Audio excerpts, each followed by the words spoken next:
থেকে রিলিজ হয়ে গেল আইফোনের নতুন মডেল আইফোন 40 সিরিজে মূলত আইফোন 4টি ফোন লঞ্চ করেছে, আইফোন 40 প্লাস, 40 প্রো এবং 40 প্রো ম্যাক্স। সো আজকের ভিডিওতে আমরা আইফোন 40 প্রোকে নিয়ে কথা বলবো, এর কীরকম প্রাইস রেঞ্জে আইফোন 40 সিরিজ বাংলাদেশের মার্কেটে এসেছে বা এর কী স্পেসিফিকেশন থাকছে, এই সম্বন্ধে বিস্তারিত আলোচনা আপনাদের সাথে শেয়ার করব। সো ভিডিওটি আশা করি প্রথম থেকে শেষ পর্যন্ত দেখবেন এবং চ্যানেল নতুন হলে চ্যানেলটাকে সাবস্ক্রাইব করবেন। সো চলুন শুরু করি আজকের ভিডিও।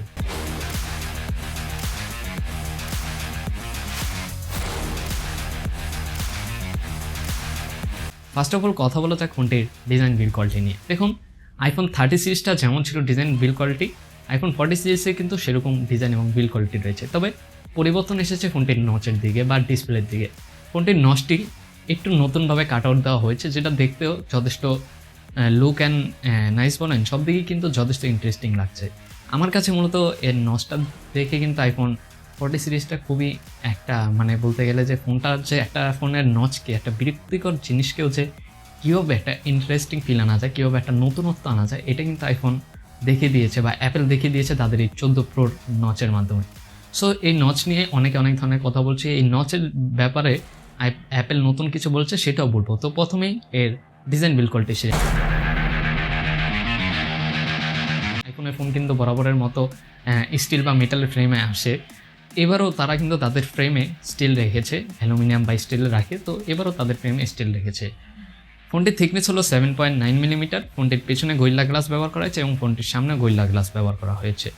ফোনটিতে ডুয়েল সিম কার্ড সাপোর্ট রয়েছে এবং IP68 ওয়াটার রেজিস্ট্যান্সের সাপোর্টও থাকছে। তাছাড়াও ফোনটিতে সিম কার্ডের সাপোর্ট থাকছে। কোনো ধরনের SD কার্ড, আপনারা অলওয়েজ জানেন যে অ্যাপেলের কোনো ফোনেই SD কার্ড ইউজ করা যায় না। মূলত আপনারা 4টা কালারে পাবেন, space black, silver gold, deep purple এবং সিলভার বা গোল্ড কালার। এরকম 4টা কালারই মূলত আপনারা ফোনগুলো পেয়ে যাবেন। কথা বলা যাক ফোনটির ডিসপ্লে নিয়ে। দেখুন, ডিসপ্লের কথা বলতে গেলে আমি আগে বলি ফোনটির নচের কথা। ফোনটিতে যে নচটা দেখছেন, এটাকে অ্যাপেল একটু নতুনত্ব নিয়ে এসেছে, এই নচটাকে আরও ইন্টারেস্টিংভাবে কাস্টমাইজ করেছে। অ্যাপেলের যে ফোনে যে নচটা রয়েছে সেটার নাম অ্যাপেল বলছে ডাইনামিক আইল্যান্ড। এই নচের মাধ্যমে তারা নোটিফিকেশন থেকে শুরু করে নতুন একটা ডিভাইস কানেক্টিং থেকে শুরু করে ইচ আদার নোটিফিকেশনের প্রায় 50% কাজ তারা এই নচের মাধ্যমে সেরে ফেলেছে। আর নচটাও কিন্তু আগে থেকে খুব ছোট করে ফেলা হয়েছে। আগে যেমন বড় শেপের একটা নচ থাকতো, এখন কিন্তু সেটা অনেকই কমিয়ে ফেলা হয়েছে। আর যেটা কিন্তু আইফোন ইউজারকারীদের বা নতুন যে কোনো অ্যান্ড্রয়েড ইউজারকারী সবাইকে কিন্তু আকর্ষণ করছে। মূলত এই আলোচনা আসছে। ফোনটিতে ব্যবহার করা হয়েছে 6.1 ইঞ্চের LPTO super retina XLD OLED 120 হার্জের একটা ডিসপ্লে, যেখানে HDR10+এর সাপোর্ট থাকছে, ডলবি ভিশনের সাপোর্ট থাকছে এবং 2000 নিটস পর্যন্ত পিক ব্রাইটনেস সাপোর্ট থাকছে আইফোন 40 প্রোতে। ফোনটির স্ক্রিন টু বডি রেশিও হলো 87.8%। এতে 460 PPI ডেন্সিটি থাকছে এবং অলওয়েজ অন ডিসপ্লে থাকছে। এবার কিন্তু অ্যাপলের ডিসপ্লেতে অলওয়েজ অন ফিচারটা পেয়ে যাবেন, যেটা কিন্তু আপনারা বলতে পারেন যে একটা ফোনের জন্য বা যেটা আমরা দেখতাম যে অ্যান্ড্রয়েডে দেখতাম অনেকদিন ধরে, এটা কিন্তু এখন আমরা অ্যাপেলেও পেয়ে যাব। দেখতেও কিন্তু একটু ইন্টারেস্টিং লাগবে জিনিসটা। আমরা আগে অ্যাপেলের ওয়েলপেপার চেঞ্জ করতে পারতাম না, লক স্ক্রিন এডিট করতে পারতাম না বা কাস্টমাইজ করতে পারতাম না। এখন থেকে iOS 16 আপডেট আসার পর এই সিস্টেমটা অ্যাপেল ইউজারদের কাজের জন্য অ্যাপেল। এবার পারফরমেন্স নিয়ে কথা বলা যাক। পারফরমেন্স নিয়ে কথা বললে আপনারা জানেন অ্যাপেলের বায়োনিক চিপ এটাতে ইমপ্লিমেন্ট করা হয়েছে। এই ফোনটাতে অ্যাপেলের বায়োনিক 60 চিপ ইউজ করা হয়েছে, যেটা 4 ন্যানোমিটার একটা চিপ। আর এর জিপিও হচ্ছে 5 কোর। এই ফোনটা মূলত 4টা ভেরিয়েন্টে আপনারা পাবেন, 6 1 টেরাবাইট, 6 512, 6 256 এবং 6 228 GB।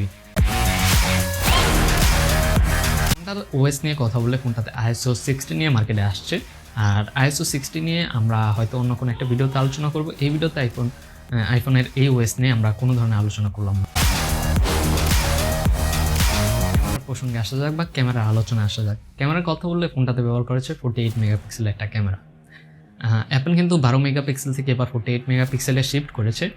আর তারা পিছনে 3টা ক্যামেরা ব্যবহার করেছে। আইফোন 30 সিরিজের মতোই কিন্তু ক্যামেরার বাম্প ডিজাইন রয়েছে। তবে আইফোন 30 থেকে ভিডিও কোয়ালিটি বা ইমেজ কোয়ালিটি, স্টেবিলাইজেশন কোয়ালিটি কিন্তু আরেকটু নেক্সট লেভেলে নিয়ে গেছে আইফোন 40 সিরিজ। ফোনটার সেকেন্ড যে ক্যামেরাটা রয়েছে সেটা হলো 12 মেগাপিক্সেলের একটা টেলিফোটো লেন্স, যেখানে 3x অপটিক্যাল জুমের সাপোর্ট থাকছে। তাছাড়াও থার্ড যে ক্যামেরাটা সেটা হলো 12 মেগাপিক্সেলের একটা আল্ট্রা ওয়াইড ক্যামেরা। ফোনটাতে এবার 4K 240 fps পর্যন্ত আপনারা ভিডিও করতে পারবেন এবং যে সেলফি ক্যামেরা রয়েছে সেটা একটা 12 মেগাপিক্সেল ক্যামেরা, সেখানেও আপনারা 4K 60 fps পর্যন্ত ভিডিও করতে পারবেন। সো এই ছিল মূলত টুকটাক স্পেসিফিকেশন যেটা আমরা জানতে পেরেছি। সো এবার আসা যাক প্রাইস রেঞ্জে। দেখুন আইফোন 40 সিরিজ কিন্তু বিশাল ধরনের প্রাইস রেঞ্জ নিয়ে বাংলাদেশের মার্কেটে রিলিজ হয়েছে। আইফোন 40 যেটা রিলিজ হয়েছে সেটার প্রাইস 1,80,000 টাকার মতো বাংলাদেশে এখন চলছে প্রাইস বর্তমানে। তবে পরবর্তী 1-2 সপ্তাহ পর এটার প্রাইস কিছুটা কমতে পারে, এটা আমরা আশা করছি। আর আইফোনের যে লেটেস্ট একদম ওভার যে ভেরিয়েন্ট আইফোন 40 প্রো এবং 40 প্রো ম্যাক্স, সেটার প্রাইস 2,10,000 বা 30,000 টাকা আমি দেখেছি। ইভেন আজকে এটা প্রি বুকিং চলছে। আমি যখন ভিডিওটা শ্যুট করছি, ভিডিও শ্যুট করার আগেও এটার প্রাইস দেখলাম যে প্রায় 2.5 লাখ টাকার মতো। এখানে কিছু বিশেষ ফিচার লেগেছে ভালো লাগার দিক থেকে আমি বলি। এটাতে স্যাটেলাইট কানেক্টিভিটি একটা অপশন দেওয়া হয়েছে। আমরা যেটা ভেবেছিলাম যে প্রত্যন্ত অঞ্চলে যেখানে আমরা নেটওয়ার্ক যেটা বলবো, ক্যামেরায় এই মোডটা বিশেষ আনা হয়েছে, সেটা হলো অ্যাকশন মোড, যেটা একটা স্টেবল ভিডিও শ্যুট করার জন্য ধরা হয়েছে। অনেক সময় আমরা ব্লগিং ভিডিও করি বা হ্যান্ড দিয়ে ভিডিও করি, দেখা যায় যে অধিকাংশ সময় আমাদের ভিডিওটা স্টেবল ভিডিও আমরা শ্যুট করতে পারি না। সেক্ষেত্রে অ্যাপল তাদের একটা নতুন মোড এনেছে অ্যাকশন মোড নামে। এই মোডের মাধ্যমে আপনারা শতভাগ স্টেবল ফুটেজ বা স্টেবল ভিডিও আপনারা শ্যুট করতে পারবেন। আপনারা ফোনে কোনো উইদাউট গিম্বাল, একটা গিম্বাল দিয়ে যতটা স্টেবল ভিডিও শ্যুট করা যায় এর থেকেও বেটার কোয়ালিটির ভিডিও আপনারা মূলত শ্যুট করতে পারবেন অ্যাপেলের 40 সিরিজ দিয়ে। তো বুঝতেই পারছেন কতটুকু নতুন ইমপ্লিমেন্ট করা হয়েছে 14 সিরিজে। আর তাছাড়া একটা অ্যাক্সিডেন্ট মোড দেওয়া হয়েছে, যেটা মনে করেন আপনি আপনার গাড়ি ড্রাইভ করছেন, আপনার গাড়ি ড্রাইভ করতে করতে কোনো জায়গায় ক্র্যাশ করলো, তো সেক্ষেত্রে ওই ফোনের জাইরো সেন্সর বুঝে যাবে যে আপনার গাড়িটা ক্র্যাশ করেছে এবং সাথে সাথে সেই জাইরো সেন্সর ইমার্জেন্সি একটা কন্ট্যাক্টকে ফোন করবে। ফোন করার পর আপনাকে তারা সে রেস্কিউ করবে।